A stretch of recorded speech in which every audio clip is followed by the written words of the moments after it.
অবশেষে আঁখি ও ঝিলিক এক হলো। হ্যাঁ বন্ধুরা, এমনটাই দেখতে পাবো আমরা 2 শালিক ধারাবাহিকের আগামী পর্বগুলোতে। দেবা বারবার নীলিমাকে গৌরবের কথা জিজ্ঞেস করলে ঝিলিক এসে বলে গৌরব আর এখানে নেই। এটা শুনেই চমকে যায় দেবা ও নীলিমা।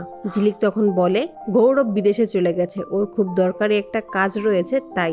দেবা আগের কথা জিজ্ঞেস করলে ঝিলিক বলে তোর জন্য ওষুধ আনতে গেছে আর তাড়াতাড়ি ফিরে আসবে, তুই চিন্তা করিস না। অর্ক বলে দেবাকে সবটা জানিয়ে দেওয়া উচিত। ঝিলিক তখন বলে আমি প্রতিজ্ঞা করেছি আমি গৌরবকে আর রাখিকে ফিরিয়ে আনবো, তার আগে দেবাকে কিছু জানানো যাবে না। তখনই থানা থেকে ঝিলিকের কাছে ফোন আসে, থানায় ডেকে পাঠায়। হাজির হয় অর্ক, গার্গী ও ঝিলিক। ঝিলিক পুলিশকে বলে আমার বোন আর স্বামীর ব্যাপারে কিছু জানতে পেরেছেন? পুলিশ বলে আপনার বোনের ব্যাপারে কিছু জানি না, তবে আপনার স্বামীর ব্যাপারে কিছু বলার জন্যই আপনাকে ডেকেছি। একটা ডেড বডি পাওয়া গেছে, আপনাদের সেটা আইডেন্টিফাই করতে হবে। যা শুনেই চমকে যায় ঝিলিক। পুলিশ যখন ঝিলিককে একটা ফোন দেখায়, ফোনটা দেখেই কাঁদতে থাকে আর বলে এটাই গৌরবের ফোন।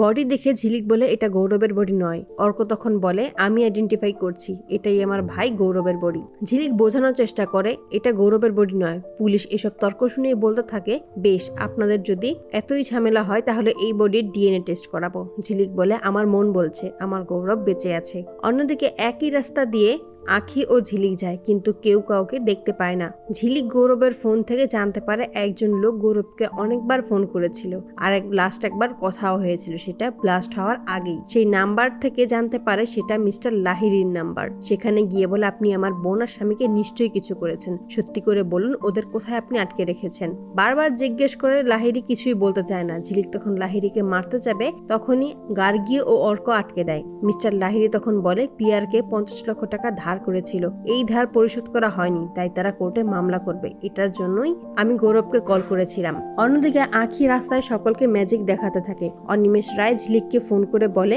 আঁখির জন্য তোর মা ভেঙে পড়েছে। ঝিলিক তখন সেখানে যাওয়ার উদ্দেশ্যে বেরিয়ে পড়ে। অপরদিকে আঁখি নাচ গান করে সকলকে ম্যাজিক দেখাতে থাকে।